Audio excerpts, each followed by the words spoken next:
Good morning, dear students. I will take up another new chapter, the multiple creation of credit by the commercial banks, the process of multiple creation of credit.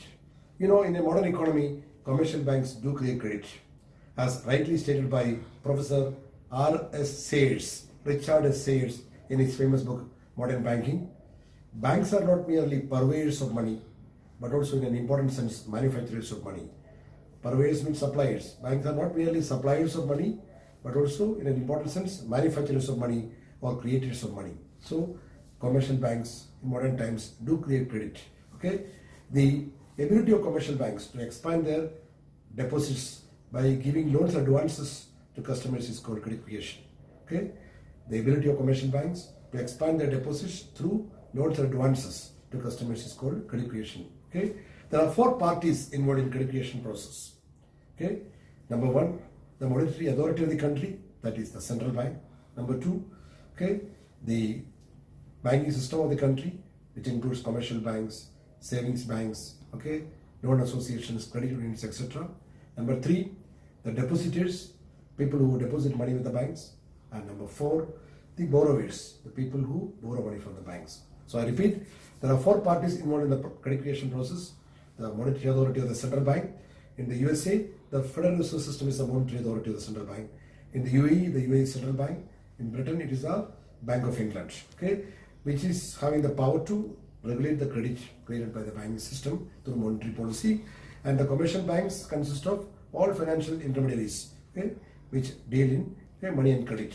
Then comes the depositors, people who deposit money with the banks, and the borrowers who apply for loans and take loans from the banks. Okay. Now let us define the concept required reserve ratio. You know, in every country, as per the banking regulations and rules, every commercial bank has to keep a percentage of their total deposit as ready cash in their vault. That reserve is called required reserves. The percentage of total deposits kept in its vault as reserve is called required reserve. It is a percentage of the total deposits held by the bank, which is called required reserve ratio, RRR, required reserve ratio. Okay, when somebody deposits money in the commercial banks, okay, new deposit is arriving to the commercial bank, it is called the actual deposits, actual reserves. When someone comes to bank A and deposits money in the bank A, that is called actual reserves or actual deposits. Okay, from the actual reserves, when you subtract or reduce the required reserves, okay, we get what is called excess reserves. Suppose a person deposits $1,000 in my bank, say bank A, and the required reserve is 10%, that is $100 is the required reserves. Okay, $1,000 minus $100 is $900, which is the excess reserves held by the bank, which the bank can give to anyone as a loan. So as I told you earlier, when people deposit money in a bank, the new deposits obtained by the bank is called actual reserves. From that, when you subtract or deduct the required reserves held by the banks as ready cash in its own vault, we get what is called excess reserves. Okay, so actual reserves minus required reserves is equals excess reserves. This excess reserves is the amount that which the bank can freely lend to anybody else. Okay, I'll give an example. Okay, the process of multiple creation of credit can be expressed by the formula K. K stands for the credit multiplier is equal to 1 divided by required reserve ratio, RRR. K equals 1 by RRR, where 1 stands for the actual deposits or the original deposits. RRR stands for required reserve ratio. Okay, suppose the original deposit obtained by a bank is $1,000 and the required reserve ratio is say $100. 1,000 divided by 100 is 10. 10 is the credit multiplier. So the size of the credit multiplier varies inversely with the required reserve ratio. And when the required reserve ratio is reduced to say 5%, credit multiplier will be 20. 20 into 5 is 100. And the required reserve ratio is 10%, credit multiplier will be 10 because 10 into 10 is 100. The required reserve ratio is 20%, 20 into 5 is 100, so 5 into the credit multiplier. So the credit multiplier varies inversely with the required reserve ratio. Okay. Now having said this, let us illustrate the process of multiple creation of credit by a simple example. Suppose a person called Mr. Muhammad goes to say ADCB Bank, okay, which is called Bank A, and deposit $1,000 as new deposits. Okay, the required reserve ratio is say 10%. That means Bank A, the ADCB Bank has to keep 10% as ready cash as a reserve with itself, and the remaining $900. Okay, it can lend to anybody as a loan. Okay, suppose a person called Miss Nadia approaches Bank A for a loan. Bank A is able to give her $900 as loan because it will increase the incomes of the bank and it can expand its deposits. And Nadia, who receives this $900 from Bank A, goes to her creditor, say Anjali, okay, and she has given this money to Anjali. Anjali has no need of this money. She deposits this $900 in her bank, say namely Bank B.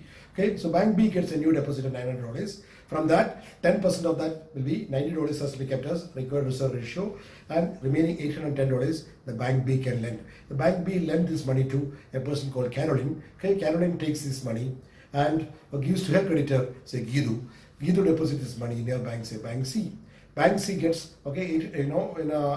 this amount, and from that they keep 10% of that. So $810 Bank C gets, and 810 minus the 10% is $729 is the excess reserves of the Bank C. So the Bank C gives this excess reserve $729 to another person called, say, Miss Arwa or Miss Rima. Okay, Miss Rima gets this money, she gives to her creditor, and this process will go on until the original deposit is exhausted. So an original deposit of $1,000 will result in the creation of credit by the total amount of money created as $10,000, because credit multiplies 10. 1,000 into 10 is 10,000, and the excess reserves here being 900.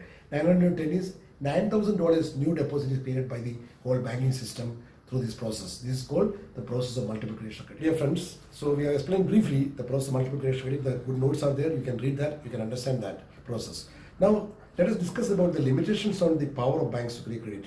Banks' power to create credit is not unlimited. There are some limitations. Number one, the amount of cash. Okay, if a bank doesn't have enough cash, it cannot give loans and advances to the customers. So the amount of cash is a very important limitation. Okay, the bank's cash is the money is the lever with which the whole judicial system is manipulated. The bank's cash is the lever with which the whole judicial system is manipulated, says Professor Geoffrey Krauss from Britain. Number two, okay, the amount of collateral securities available. Banks do not give money, okay, without any proper securities. Okay, there should be first-class securities to be deposited with the bank for getting loans. Okay, if people do not have sufficient amount of collateral securities like government securities or securities of virtual companies, then banks cannot create credit. That's why Professor Krauss says the bank does not create money out of thin air. It transmutes other forms of wealth into money. Again, banking habits of the people. If people never go to the bank to take loans, the process of multiple creation will be affected. Again, the economic situation prevailing in the country. If the economy is in recession and depression, like today, because of the widespread, coronavirus, okay, novel coronavirus, COVID-19, okay, the whole world is in recession and depression, and no one is, willing to borrow money because business people are very much scared about the future, okay, because there's no business activities taking place. So automatically, if the economic situation is bad, like the present day, okay, there will be less creation of credit by the commercial banks, as there will be less borrowers, okay, to take loans. Then again, we can see it also depends upon the required reserve ratio. The higher the required reserve ratio, the lower the credit multiplier, and the lower the required reserve ratio, higher the multiplier, credit multiplier created by the banking system. Then again, the monetary policy of the central bank. The central bank follows a strict money policy or a contractionary monetary policy, then automatically the credit creating power of the banks will be limited. Again, it also depends upon the willing cooperation of other banks. If all the banks cooperate together, then only credit creation process will work. Otherwise, there will be external leakages, then internal leakages. If someone who takes loan from the bank does not give to somebody else or deposit in some other bank and keep under the pillow, okay, and it's not given back to some other banks, then the process of multiple creation can be disturbed. So the process of multiple creation of credit by the banking system is taking place in modern world, but the power of the bank's credit is not unlimited. Okay, they are limited. You read the notes thoroughly, study well. All the very best students. Have a good day.